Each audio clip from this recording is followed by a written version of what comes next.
दोस्तों जय हिंद। स्वागत है आपका ज्ञान की भी भाषा चैनल पर। अगर आपने अभी तक चैनल को सब्सक्राइब नहीं किया है तो चैनल को कर लें सब्सक्राइब और बेल आइकन को प्रेस कर लें ताकि चैनल से संबंधित सभी प्रकार की अपडेट्स आपको मिलती रहे। दोस्तों आज के इस वीडियो में हम बात करेंगे इंटरपोल के बारे में। हम जानेंगे क्या है इंटरपोल और हम जानेंगे रेड कॉर्नर नोटिस के बारे में भी, जो इंटरपोल के द्वारा अपराधियों के खिलाफ जारी किया जाता है। तो आइए वीडियो को शुरू करते हैं। दोस्तों इंटरपोल इस समय इसलिए चर्चा में आ गया क्योंकि पिछले दिनों अखबारों में एक खबर छपी कि पीएनबी घोटाले में जो मुख्य आरोपी थे मेहुल चोकसी, उसके खिलाफ इंटरपोल के द्वारा जारी किया गया रेड कॉर्नर नोटिस 4 महीने पहले ही रद्द हो गया था। इन अखबारों में यह खबर छपी कि पंजाब नेशनल बैंक घोटाले में जो आरोपी थे मेहुल चोकसी, उसके खिलाफ इंटरपोल के द्वारा जारी किया गया रेड कॉर्नर नोटिस 4 महीने पहले ही रद्द हो गया था। सीबीआई ने इसे फिर जारी कराने के लिए इंटरपोल से संपर्क किया है।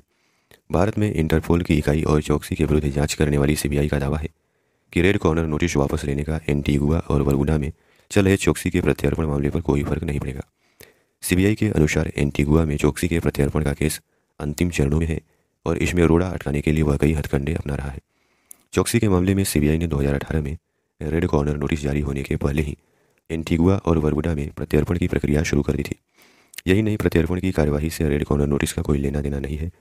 चोकसी के विरुद्ध रेड कॉर्नर नोटिस एहतियातन जारी रखा गया था ताकि किसी दूसरे देश में उसे भागने पर आसानी से पकड़ा जा सके।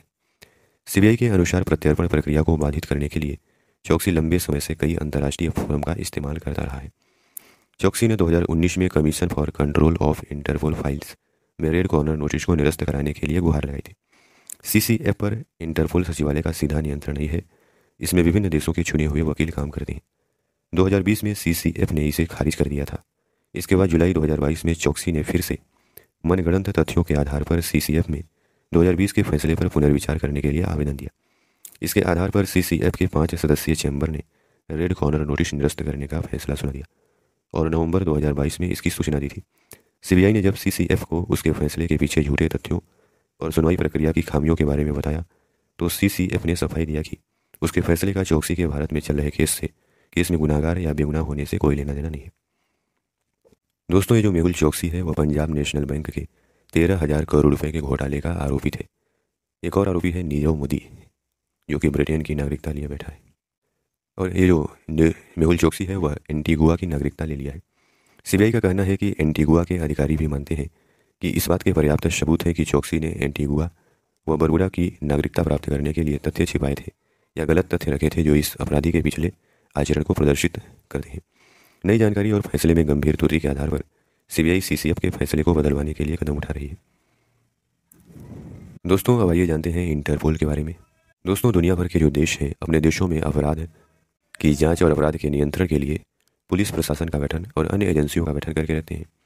लेकिन इन एजेंसियों का जो कार्य क्षेत्र होता है वो अपने देश के सीमा के अंदर ही होता है, लेकिन जो अपराधी हैं वो तो बाहर भी जा सकते हैं। इसलिए दुनिया भर के देशों में ऐसे अपराधियों को पकड़ने के लिए, उनके ऊपर कार्रवाई करने के लिए दुनिया भर के देश मिलकर के एक संस्था का गठन किए हैं ताकि ऐसे मामलों में समन्वय बना रहे। उसी संस्था का नाम है इंटरपोल। इंटरपोल का जो पूरा नाम है वह इंटरनेशनल पुलिस है। इसका संक्षिप्त रूप ही इंटरपोल है। वर्तमान में इनके सदस्य देशों की बात करें तो 195 देश इंटरपोल के वर्तमान में सदस्य देश हैं। और इंटरपोल का जो हेडक्वार्टर है, मुख्यालय, वह फ्रांस के लियोन शहर में है, लियोन फ्रांस में। अंतर्राष्ट्रीय आपराधिक पुलिस संगठन, जिसे आमतौर पर इंटरपोल के नाम से जाना जाता है, यह एक अंतर्राष्ट्रीय संगठन है जो दुनिया भर में पुलिस सहयोग और अपराध नियंत्रण की सुविधा प्रदान करता है। इसका मुख्यालय लियोन फ्रांस में है और इसका दुनिया भर में 7 क्षेत्रीय ब्यूरो हैं, कार्यालय हैं, सभी 194 देशों में जो इसके सदस्य हैं। यह दुनिया का सबसे बड़ा पुलिस संगठन है। दोस्तों इंटरपोल जो है दुनिया का सबसे बड़ा पुलिस संगठन कहा जाता है। इंटरपोल की स्थापना 1923 में की गई थी, लेकिन भारत 1949 में इसका सदस्य बना था। इस संगठन ने 1956 से ही खुद को इंटरपोल करना शुरू कर दिया था। सभी सहयोगी देश तेज तर्रार पुलिस ऑफिसर्स को ही इंटरपोल में डेपुटेशन कर भेजते हैं। इंटरपोल आमतौर पर उन अपराधों पर नकेल कसने का काम करता है जो अलग अलग देशों में फैली होती हैं। इंटरपोल के सदस्य देश ही इंटरपोल को किसी अपराधी के लिए रेड नोटिस जारी करने के लिए कह सकते हैं। दोस्तों इंटरपोल की स्थापना का सबसे पहला विचार 1914 में मोनाको में आयोजित पहली अंतर्राष्ट्रीय आपराधिक पुलिस कांग्रेस में हुआ था, लेकिन आधिकारिक तौर पर इसकी स्थापना 1923 में अंतर्राष्ट्रीय अपराध पुलिस आयोग के रूप में किया गया। इस संगठन को 1956 में इंटरपोल के नाम से जाना जाने लगा और इंटरपोल का मुख्यालय फ्रांस में स्थित है।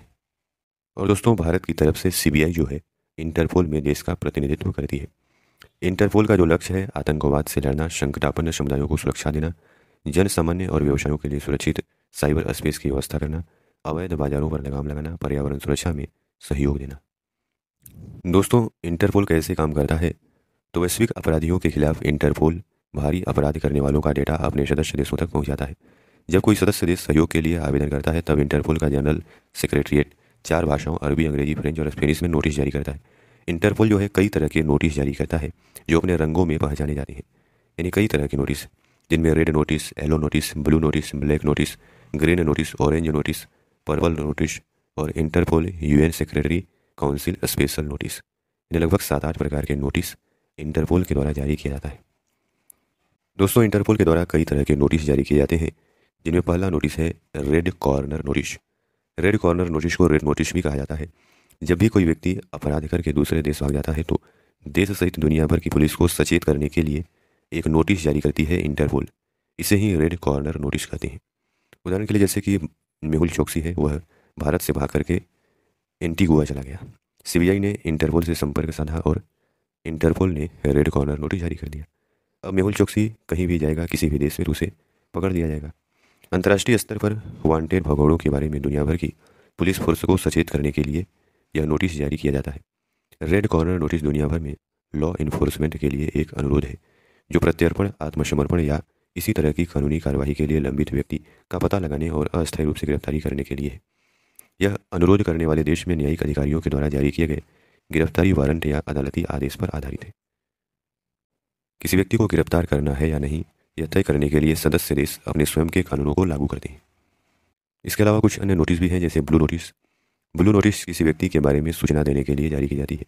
ग्रीन नोटिस, ग्रीन नोटिस ऐसे व्यक्तियों के बारे में जो भारी अपराध को अंजाम दे चुका है और वह दूसरे देश में जाकर वहाँ भी अपराध कर रहा है। येलो नोटिस, येलो नोटिस मुख्य रूप से गुमशुदा नाबालिगों के बारे में इंफॉर्मेशन देने के लिए जारी किया जाता है। ब्लैक नोटिस, ब्लैक नोटिस किसी लाश की शिनाख्त न होने पर जारी किया जाता है। ऑरेंज नोटिस, ऑरेंज नोटिस बमों, पार्सल बमों की सूचना देने के लिए जारी की जाती है।